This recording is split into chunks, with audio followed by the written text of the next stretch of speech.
Welcome to Watergum Online. My name's Maddie. And I'm Siobhan, and we're here today to talk to you about sea turtles. Specifically, the Turtle Watch program, which is a joint partnership between SeaWorld and Watergum. The program aims to monitor and record turtle nesting behaviours along Gold Coast beaches. And this is going to be achieved by involving people like you, the community, in Turtle Watch activities.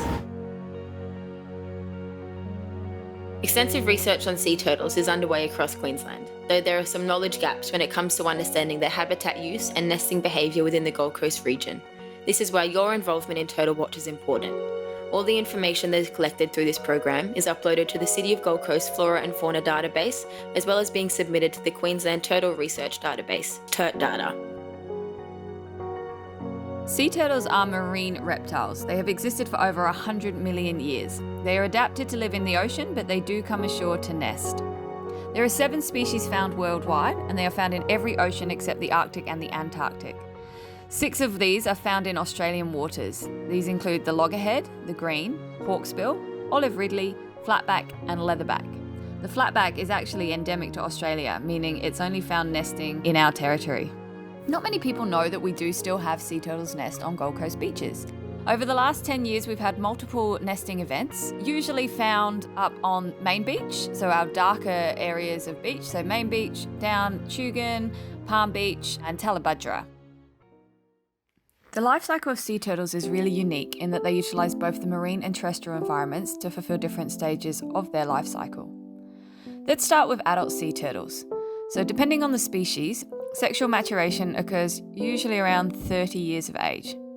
When it comes time for a sea turtle to nest and/or mate, the adults leave their foraging grounds. This is where they spend the majority of their time throughout the year, and then they head to the courting grounds. Here is where mating will take place. Females will mate with multiple males on the way to the nesting beaches. They have the ability to store sperm in their oviducts and can release that sperm each time they lay a clutch of eggs. The males will continue to stay on in the courting grounds until it's time to head back to the foraging grounds. Meanwhile, the females will head on to their respective nesting beaches. When the time comes, the female sea turtle will leave the ocean and crawl up the beach to lay her eggs. She will dig an egg chamber equal to the length of her rear flippers and excavate a body pit whilst doing so. They will use all 4 of their flippers to excavate the body pit and then just the rear flippers to dig the egg chamber. Once complete, she will begin to lay her eggs. This takes approximately 20 minutes. Once she's finished, she will then fill in the nest with her flippers before returning to the ocean to rest.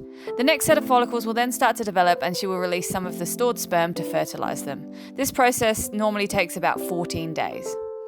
Sea turtles will usually lay about 4 clutches per season, and once complete she will head back to the foraging grounds where she will spend the next couple of years getting fat, ready to do it all over again.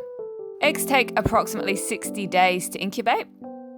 Once they are ready, they will emerge from the nest and they will orientate towards the sea using the lowest light horizon. After entering the water, hatchlings use a combination of natural cues such as wave direction and current to navigate and travel into deeper offshore waters. Crawling out of the nest and crossing the beach, swimming away, is thought to imprint the hatchlings with the cues that allow individuals to return to their native region. They will rely on an internalised yolk sac for energy during the first few days of life. After hatchling leaves its natal beach and swims offshore, it enters its next life stage, sometimes referred to as the lost years. Hatchlings disperse into ocean currents such as the EAC, which offers a relative amount of safety to the small reptiles. The turtles will stay in these pelagic environments for some years until they grow into juveniles, which are large enough to settle into the coastal feeding habitats back in Australian waters. After leaving the ocean habitat, juvenile turtles generally recruit or take up residency in the continental shelf waters where they inhabit subtidal and intertidal coral and rocky reefs and seagrass meadows and deeper soft bottom habitats. Prime feeding turtle areas in our region include the southern end of Moreton Bay Marine Park, the Broadwater, and along man-made sea walls. So as I mentioned previously, sea turtles use both marine and terrestrial environments, which makes them more susceptible to anthropogenic threats.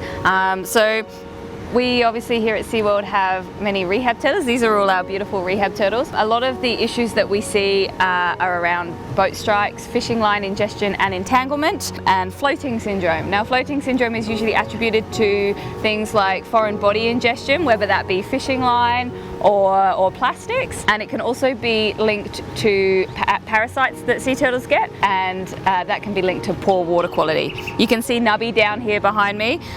He's only got one flipper. He's missing one of his flippers. Unfortunately, he had a bit of an incident with fishing line. So quite often what will happen is that fishing line gets entangled around those flippers. If they don't get the help they need, because it takes a long time for a sea turtle to get sick enough to be found by humans, that actually eventually cuts all the way down.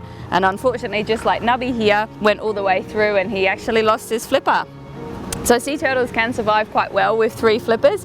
They learn to adapt and swim pretty quickly. When she's old enough and mature enough to reproduce, if she's a female, she'll still be able to crawl up the beach and lay her eggs.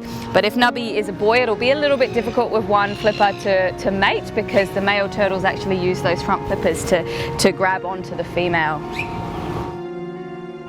Turtles are important members of marine ecosystems, with their feeding habits helping to stabilise food webs and maintain environments. The hawksbill maintains coral reefs by keeping sponge and algae populations in check, which promotes coral growth and makes it easier for reef fish to feed.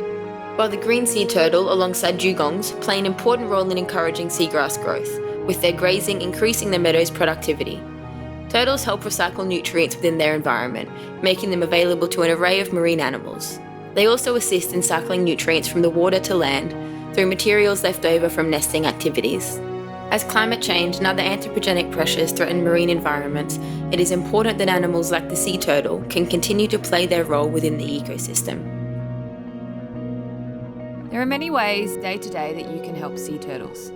If you ever come across a sick or an injured or ensnared turtle, please report to QPWS or directly to your nearest wildlife facility. Join citizen science programs like Watergum Seagrass. Take 3 for the sea, so when you head to the beach, always bring 3 pieces of rubbish off of the beach. Live sustainably. Try and reduce climate change where you can. Never buy turtle products. And enjoy fishing and boating responsibly. So seeing as there are 7 different species of sea turtle, how can we ID the different species? So again, here in Australia, we only have 6, so we can use this beautiful chart by the Department of Environment and Science to determine which species of sea turtle we're looking at. So we can follow down this key by looking at the different scales on their shell, whether they have claws on their flippers, how their scales look on their faces, and basically the shape of their shell as well. Sea turtle tracks can be quite difficult to identify, especially when they're not fresh. They can be easily mistaken for 4-wheel drive tracks or tractor tracks. It is much easier to locate nesting activities by identifying tracks made by adult sea turtles as opposed to hatchlings though. So the tracks that are left on the beach we can use to identify the species. A loggerhead sea turtle will have a slightly different way that they crawl up a beach compared to a green sea turtle. So loggerheads will use an alternate stroke, so such as like a front crawl almost, whereas a green sea turtle will use like a breaststroke, so they'll use all of their flippers at the same time. There are other identification features as well that you can look when you're looking at a track. That will be your hind flipper marks, your front flipper marks, your plastron drag, and your tail drag. So basically the key features we're looking at are the track width and the symmetry made by those front flippers as they imprint up and down the beach. So when looking at tracks, how do you determine whether it's a tire or a turtle? So tire tracks will usually be going along the beach, and turtle tracks will usually be going up the beach into the dunes, followed by a down the beach track into the water. A small juvenile has actually taken a walk up the beach here and had a little bask in the sun and then turned back around. So this is a nice depiction of a sea turtle track. It is a juvenile. An adult, the ones that we will be looking for on our beaches will be much larger, but you get the general idea and just how much like tire tracks they do look like. But obviously they're going to be coming out of the water, out of the ocean, heading up the beach. They'll kind of be a little bit of a skewy, they're not going to be straight line like tire tracks would be. So if you see anything like this, that's what we're looking for you to record. Now I'm actually standing on an old one as well, so this kind of shows you just how quickly they do disperse. So that's why we want people walking every morning basically, because after a few hours after sunrise, these do tend to disperse, and you can't really tell that they were turtle tracks at all. The program runs from November to March, coinciding with nesting season. Sea turtles usually nest at night, so getting to the beach first thing in the morning will increase your chance of spotting any signs before they are washed away. It's also a good idea to walk along the high tide line. We are collecting data from the New South Wales border region all the way up the coast to the Spit and along South Stradbroke Island. We ask that you note where you have walked so it can be entered into our online database. We use the lifeguard hut numbers to record the walked distance, so note the one that you start and finish your walk near. Since we are not only monitoring turtle activity, but the habitability of our beaches, it's important that you check out pollution levels, the condition of the dunes, and their vegetation. Remember to do this all without entering onto the dunes to ensure that we don't cause further damage. To contribute the data from your walk to our database, head to www.watergum.org. Hover over the Watergum Programs tab along the top and select Citizen Science from the drop-down menu. Scroll down until you find the Turtle Watch program.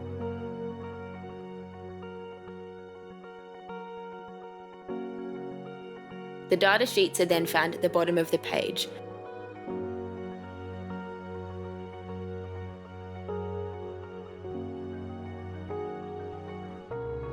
Select Turtle Watch Walkers, log and look at your data here. This is where you can check out our findings from the season, or select Turtle Watch Walker online data form. You can then scroll down and enter the date and time of your walk.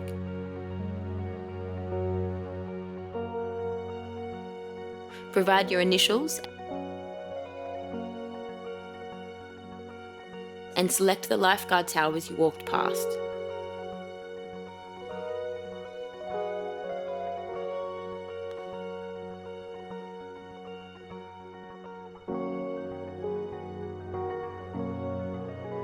Next, you select what you have seen and provide a description of any turtle activity that you witnessed.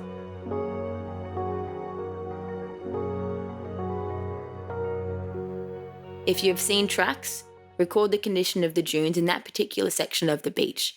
For example, whether they were looking healthy and vegetated, or if some erosion was taking place. If you see any nesting activity or hatchlings, we ask that you use the map on your phone to secure their coordinates and send them through to the Turtle Watch email presented. Attach any photos of turtles that you see or tracks you find. The next bit is important in monitoring the beach habitability. Record any animals you come across, native or feral. Then provide an overall analysis of the beach and the dune condition.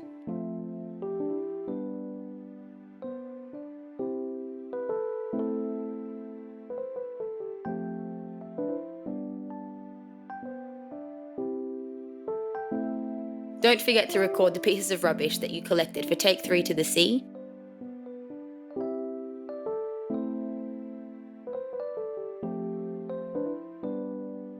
And press submit. Thanks for watching Watergum and SeaWorld's Turtle Watch tutorial. Keep your eyes peeled and happy walking!